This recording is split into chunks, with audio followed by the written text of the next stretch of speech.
mà bên ê nó ổn tệ hò tôi nói chụp cho nó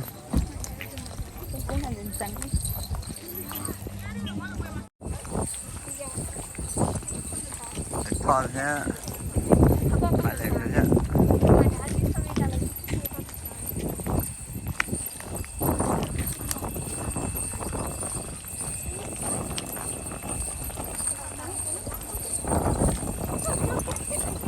nó chả tuân thế rồi ta chỉ cho nó chở nó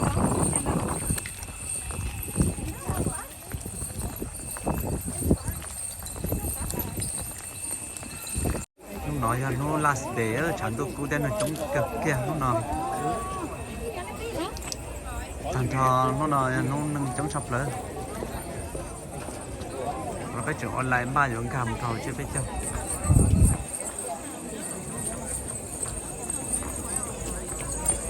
tao online giờ cầm mà họ chưa biết cho nâng mà chống kia đó không nói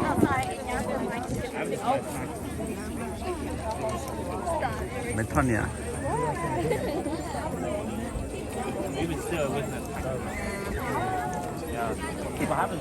nóจะลดจงภาษาตัดคำถามของเรา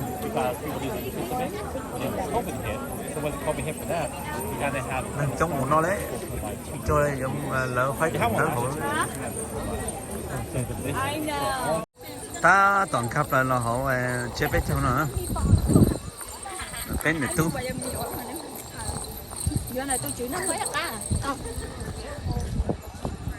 ta tổng cả lần sẽ khổng nó thì cũng nó có cho plá cho mà muốn chi chả có mà muốn cái đó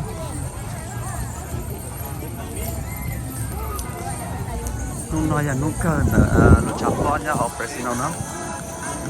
nung nói là chán luôn thì nó chống cơ bé thì này tú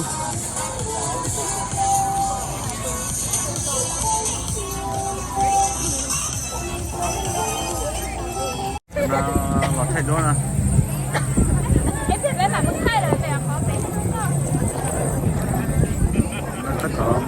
nó thay đổi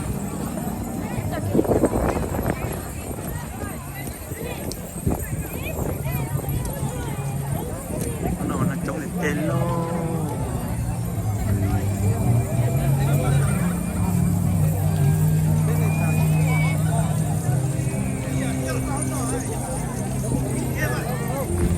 tôi thay đổi một giờ tôi bỏ bỏ một giờ xem một tháng rồi ta tự thay đổi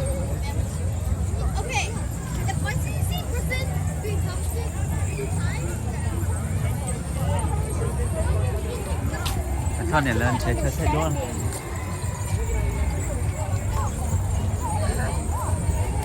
thay về giờ bây giờ vào về cái什么phải chấm nhá về cái gì chơi chúng đó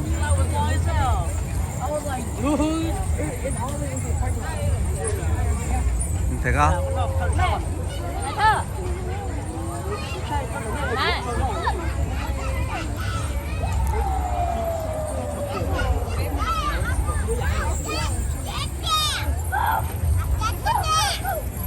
Mua bé một tờ sạc có mua đâu? Nó mà nó chống tiệt kia luôn.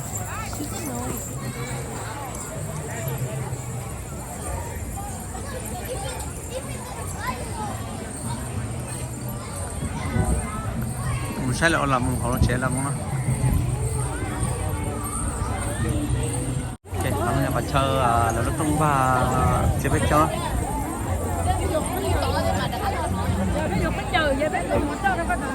đây một bò bò cho chọn lòng có một bò bò này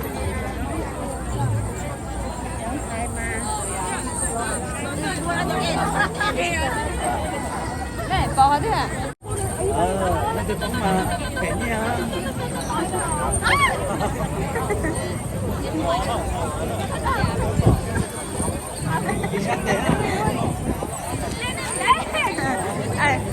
bỏ đấy nha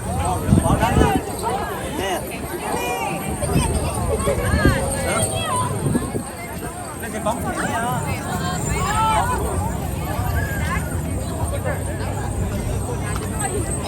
ta thành thế nào đó xem đó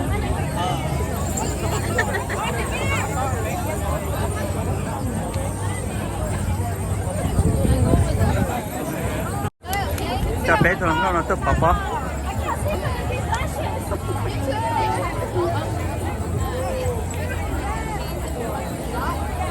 bán lòng ngô cho tôi bỏ lên bán lòng ngô nè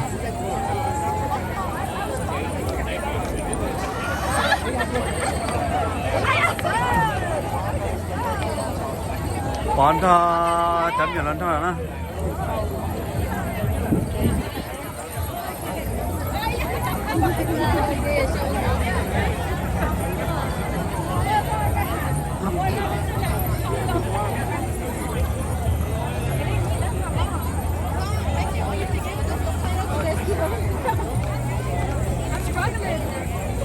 bỏ tại trong này nên chỉ một món này hả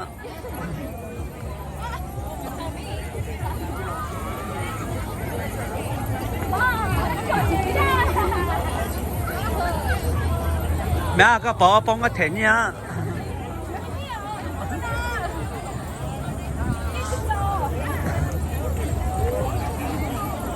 mày sinh thế mày đau thế mày chia thế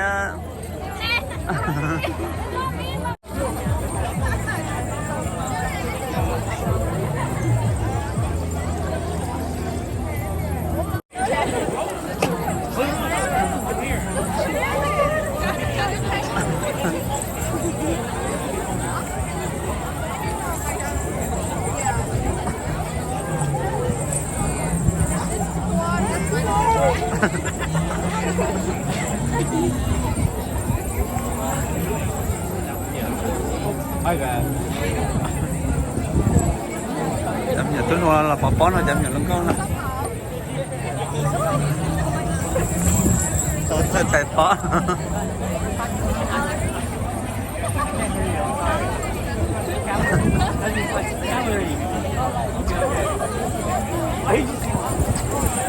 nó nào cho chọn thành cho tôi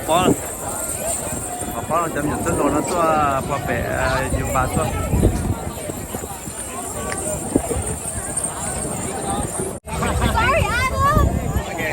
Hít lại. Hít lại, biết tay tí. Oh heck no! Oh heck no! Balls fly everywhere. Got balls for days, son. Hít lại, biết tay tí. Ở nhà em nó tốt cho mặt phát triển.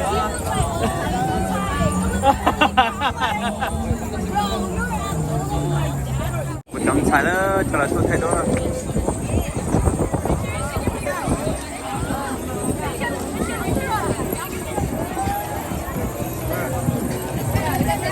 trong cái kia nó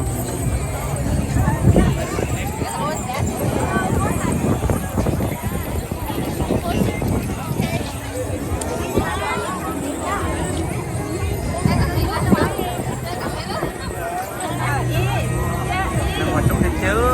nó là sai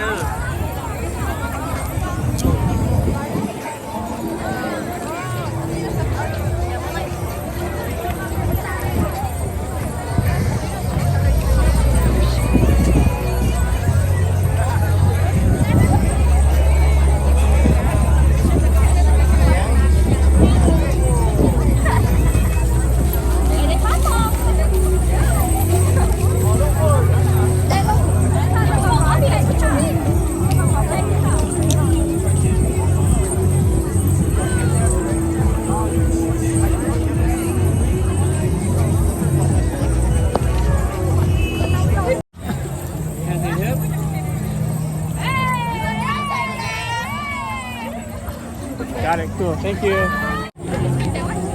của thay video ra cho bạn ông chiều đi chả bó nó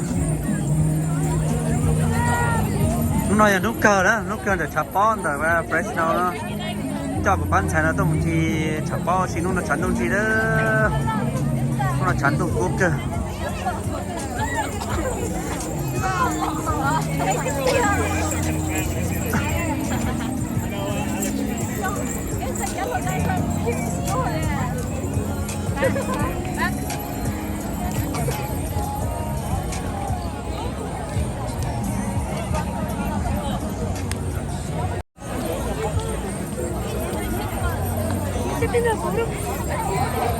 nhưng mà chống thịt tiền leo nó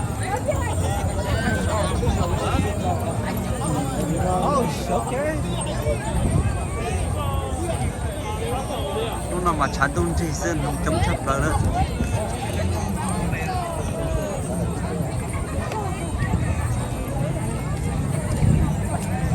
chúng một thủ công chúng một thủ thể giỏi sao nó chống sẽ nó chống của nó cho lên bẻ xem còn cái đó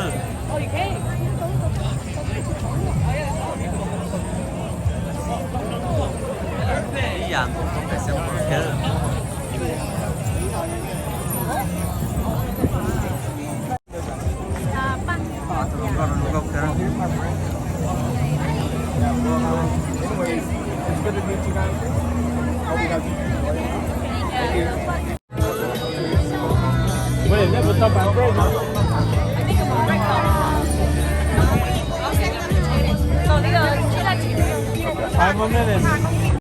làm một trẻ cho tụm làm cho tôi cũng là bạn trong tiệt tiệt con chi nó nằm ở trên ta rồi là một trẻ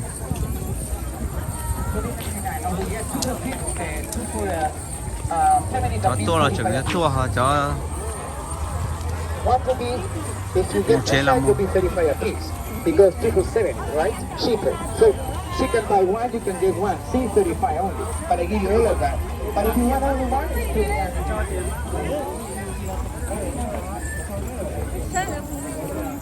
Right, Eric and Solar. cái chọn tôi cho một trẻ nó chơi chống một nó bây giờ là một trẻ ta chỉ cho nó chúng ta tỏ tôi thôi chống thịt tiêu đúng rồi nó là chống thịt tiêu liền họ là phải món đó tại sao mà họ là phải món nào đó